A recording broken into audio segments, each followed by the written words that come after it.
Good morning and welcome back to another reading of Hoot.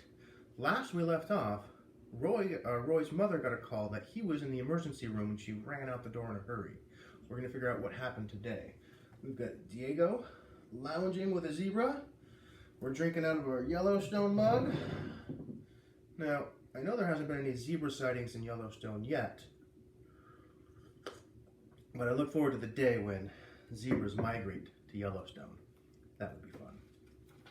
Is that even possible? I don't know. You tell me. Chapter 12. Roy was exhausted. It seemed like 100 years ago that Dana Matheson had tried to strangle him inside the janitor's closet. But it had happened only that afternoon. Thanks. Now we're even, Beatrice Leap said. Maybe, said Roy. They were waiting in the emergency room of the Coconut Cove Medical Center, which was more of a large clinic than a hospital. It was there that they brought Beatrice's stepbrother after carrying him upright for almost a mile, each of them bracing one of his shoulders. He's going to be all right, Roy said.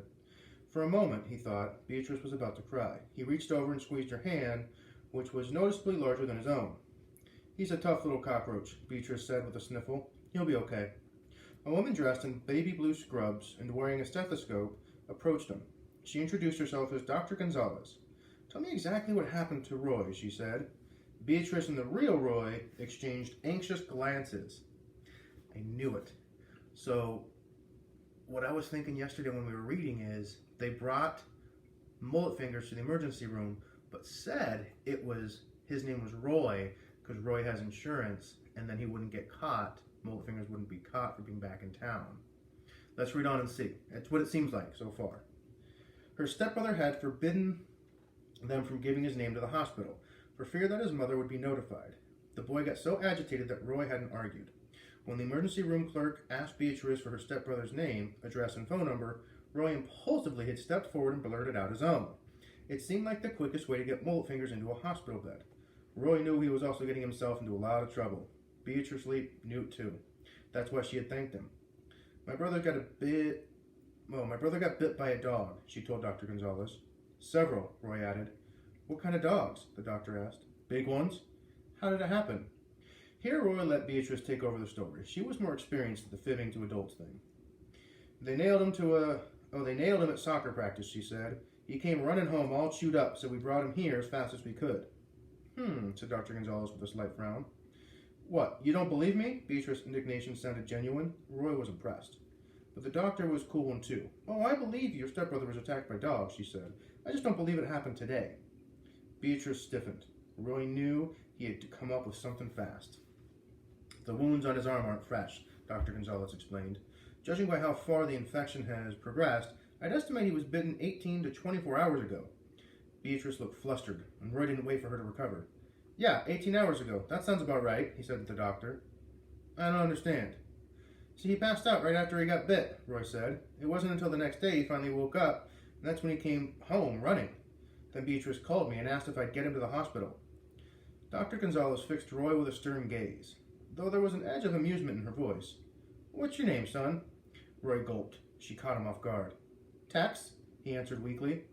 Beatrice nudged him with her elbow as if to say, that's the best you can do. The doctor crossed her arms. So, Tex, let's get this straight. Your friend Roy is mauled at the soccer field by several huge dogs. Nobody tries to help him, and he remains unconscious all night and most of the next day. All of a sudden, he wakes up, jogs home. Is that right? Mm-hmm. Roy bowed his head. He was a pathetic liar, and he knew it.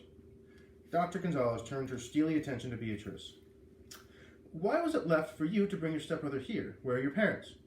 Working, Beatrice replied. Didn't you call them and tell them there was a medical emergency? They crew on a crab boat. No phone.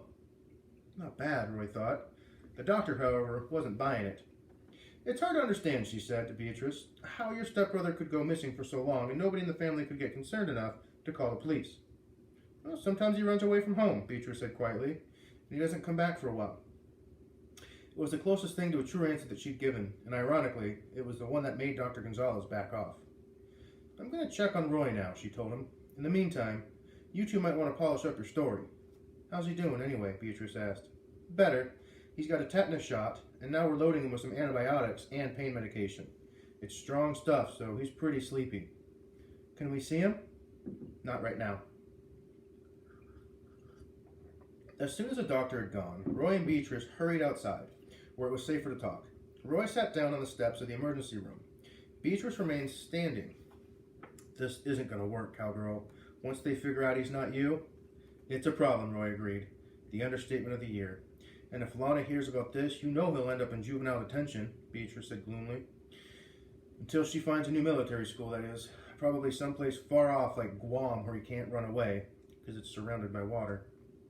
Roy didn't understand how a mother could kick her own child out of her life, but he knew such tragic things did occur. He had heard of fathers who acted the same way. It was depressing just to think about. We'll come up with something, he promised Beatrice. Know what, Tex? You're okay. She pinched his cheek and went bounding down the steps.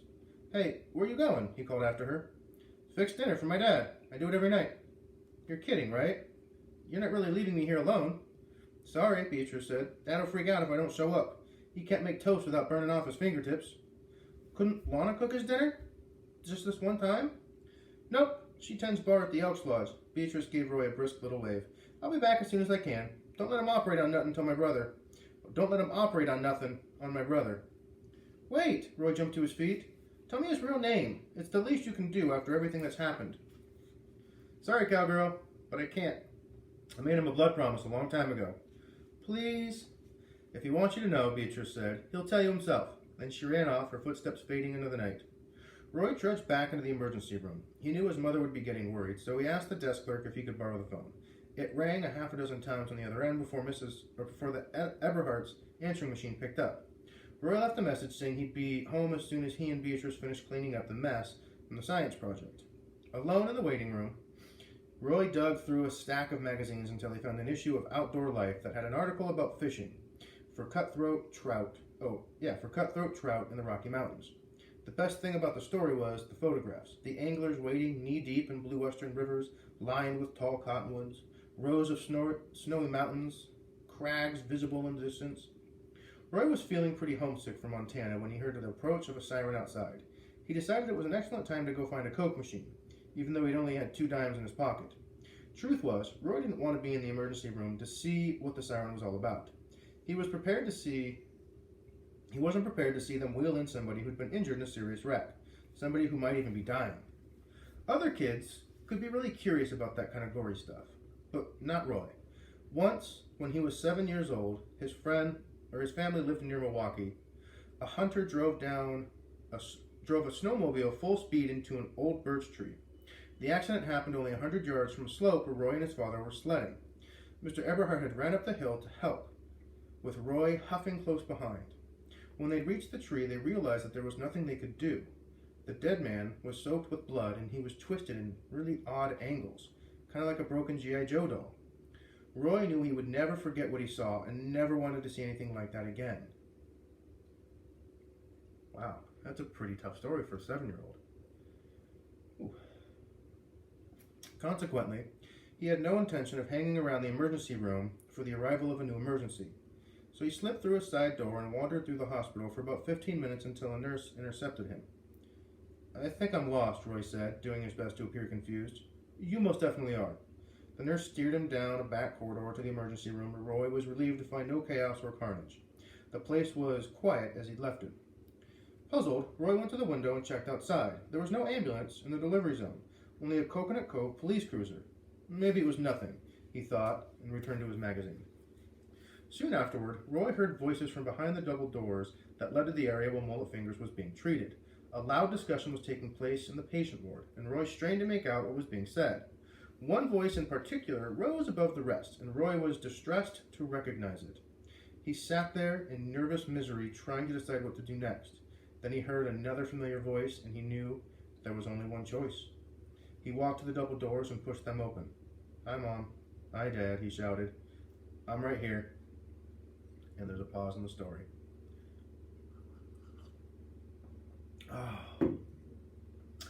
Oh boy, Roy. Officer Delinko had insisted on giving the Eberhardts a ride to the hospital. It was the decent thing to do, and also a prime opportunity to score some points with Roy's father. The patrolman hoped that Mr. Eberhardt's son wasn't involved in the continuing mischief at the Pancake House construction site. What a sticky situation that would be. On the drive to the hospital, Roy's parents sat in the back seat and spoke quietly between themselves. His mother said she couldn't imagine how Roy had gotten bitten by a dog while he was working on a science project. Maybe it had something to do with all that hamburger meat, she speculated. Hamburgers, said Roy's father. What kind of school projects use hamburgers?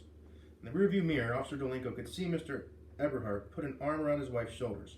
Her eyes were moist, and she was biting her lower lip. Mr. Eberhardt appeared as tightly wound as a clock spring. When they got to the emergency room, the desk clerk declared that Roy was sleeping and couldn't be disturbed. The Eberhardts tried to reason with him, but the clerk wouldn't budge.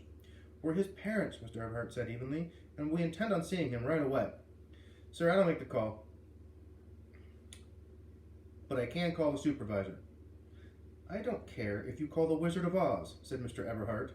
We're going in there. The clerk trailed them through the swinging double doors. You can't do this, he objected, scooting ahead of the Eberhardts and blocking the hallway to the patient ward. Officer Dolinko edged forward, assuming that the sight of a police uniform would soften the fellow's attitude. But he was mistaken. Absolutely no visitors. It says right here on the doctor's notes. The clerk solemnly waved a clipboard. I'm afraid you'll have to go back to the waiting room. That means you too, officer. Officer Dolinko shrank away. Not the Eberhardts. Listen, that's our son lying there, Roy's mother reminded the clerk. You called us, remember? You told us to come. Yes, and you may see Roy as soon as the doctor says it's allowed.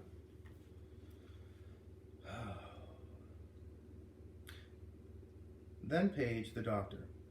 Now, Mr. Eberhardt's tone of voice remained level, but the voice had gotten much louder. Pick up the phone and dial. If you've forgotten how, we'll be happy to show you. The doctor's on a break. She'll be back in 25 minutes, the clerk said tersely. Then she can find us right here, Mr. Eberhardt said, visiting our injured son. Now, if you don't move out of the way, I'm going to drop kick you all the way to Chokolowski. Do you understand me? The clerk went pale. I'm reporting you to my supervisor. That's a dandy idea. Mr. Eberhardt brushed past him and started down the hall, guiding his wife by the elbow. Hold it right there, snapped a firm female voice behind them. The Eberhardt stopped and turned. Emerging from a door marked staff only was a woman wearing baby blue scrubs and a stethoscope. I'm Dr. Gonzalez. Where do you think you're going? To see our son, replied Mrs. Eberhardt. I tried to stop them, the desk clerk piped up. You're Roy's parents? The doctor asked the Eberhardts. We are. Roy's father noticed Dr. Gonzalez eyeing him with an odd curiosity. Pardon me if this is out of line, she said, but you sure don't look like you work on a crab boat. What on earth are you talking about? Roy's mother said. Is everybody at the hospital a total wacko?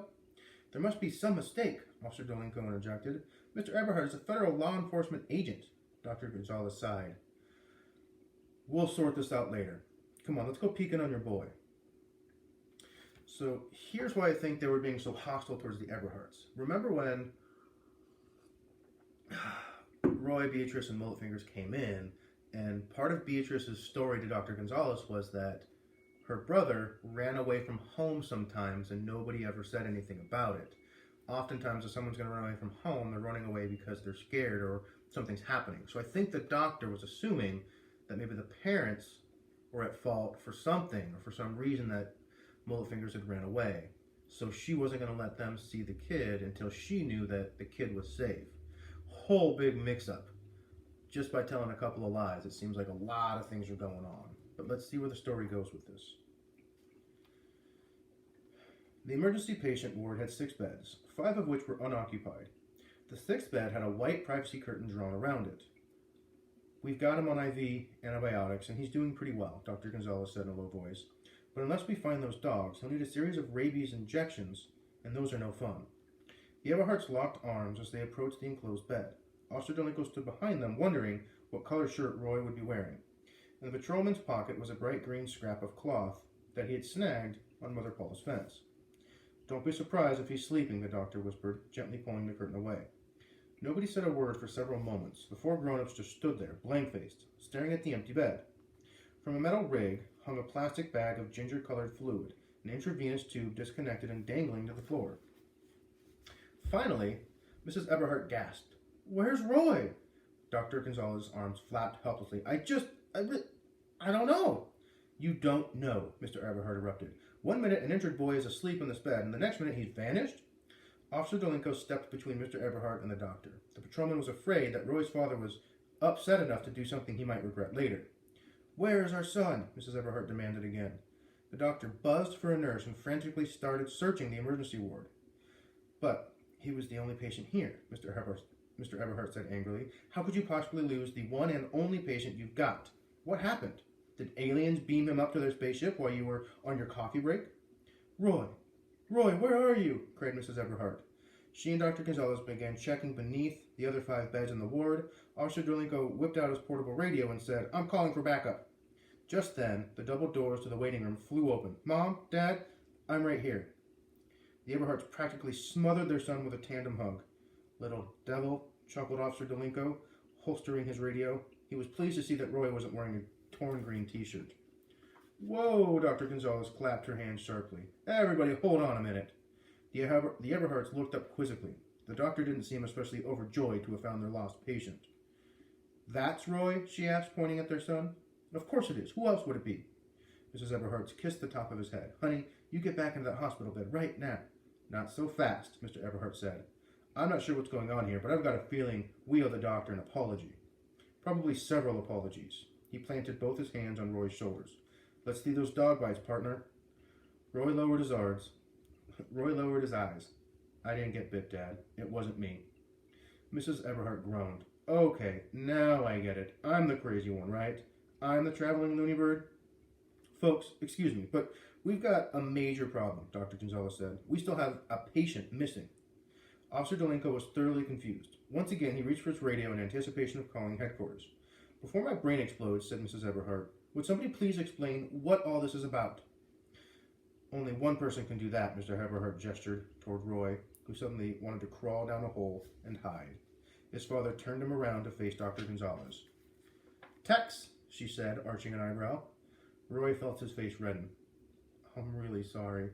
This is a hospital. This is no place for games. I know it's not. I apologize. If you're the real Roy, the doctor said, then who was that young man in the bed? And where did he go? I want the truth. Roy stared at the tops of his sneakers. He couldn't remember another day in his life when so many things had gone so wrong. Son, his father said, answer the doctor. His mother squeezed his arms. Come on, honey. It's important. You can be sure we'll find him, Officer Dolinko said. Sooner or later. Bleakly, Roy looked up to address the grown-ups. I don't know the boy's name, and I don't know where he is, he said. I'm sorry, but that's the actual truth. And technically, it was. Whew. That was an intense chapter. So it looks like Mulletfinger, who was pretending to be Roy, has now escaped from the hospital ward. The doctor, Dr. Gonzalez, assumed that Roy's actual parents were not treating the pretend Roy or Mulletfingers very well, and there was a lot of arguing, and it turns out that because of Roy's lie, his parents looked bad and didn't do anything. The doctor was getting very upset, and she was in danger from the Everharts becoming angry, and she didn't do anything wrong. The clerk behind the desk, he was just trying to protect the kid, and he was pretty scared by the end, and he didn't do anything wrong. Wow. A lot is going on. Tells me, I don't think I want to lie, because it looks like a lot of things can happen from one lie. I hope you're enjoying the story, and we'll figure out how this gets resolved.